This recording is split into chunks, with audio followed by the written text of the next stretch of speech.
بسم اللہ الرحمن الرحیم۔ آج کا میرا عنوان ہے ملفوظات فقیہ الامت محمود حسن گنگوہی۔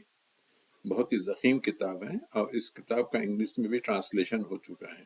ان میں سے چند روایات پیش خدمت ہیں، سنتے جائیے۔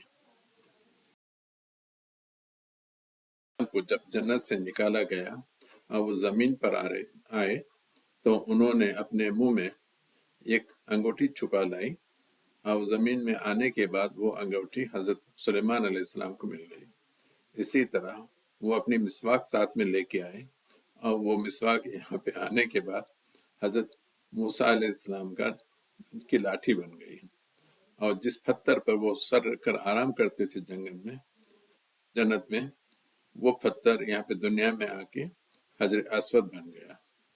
اور جب حضرت آدم کو وہاں سے جنت سے نکالا گیا تو تمام درخت رو رہے تھے سوائے اود کے درخت کے، تو وہ درخت کو ایز اے پنشمنٹ، سزا کے طور پہ دنیا میں بھیجا گیا، اسی لیے اس درخت کو جلایا جاتا ہے۔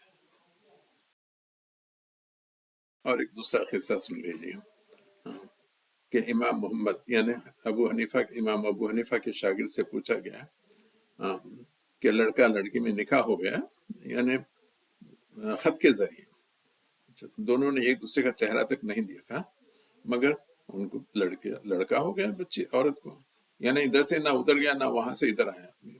ہاں، تو امام محمد نے کہا ہاں ایسا ہو سکتا ہے کہ وہ مرد آدمی ولی ہو، ہاں، اور 1 منٹ کے لیے 1 سیکنڈ کے لیے آیا ہو اور اپنی بیوی کو، اپنی جوڑوں کو جمع سے مباشرت کر کے چلے گیا، وہ حمل سے ہو گئی، اس میں کیا شک۔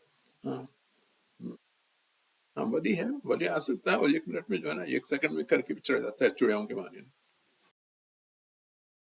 ایک قصے بہت ہیں، ہاں، اور ایک قصہ ہے کہ ایک جگہ خبر کھودی جا رہی تھی، تو خبر کے نیچے پہلے سے خبر میں تھی، اور اس میں ایک صاحب سونے کا قرآن پڑھ رہے تھے۔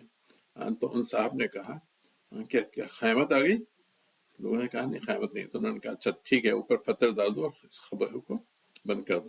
یعنی خبر میں اتنے زندہ بھی تھے اور قرآن بھی پڑھ رہے تھے، اور یہ سب واقعات بیان کرنے والے ہیں، بہت بڑی شخصیت ہیں، فقیہ الامت ہیں، یعنی صرف دیوبند کے فقیہ نہیں ہیں، ہاں، امت محمدیہ کے فقیہ ہیں۔ ماشاء اللہ، اس امت کا اللہ خیر کرے کہ جو ایسے فقیہ ملتے ہیں، ایسے وہ بھی فقیہ الامت، ماشاء اللہ، لا حول ولا قوت الا باللہ۔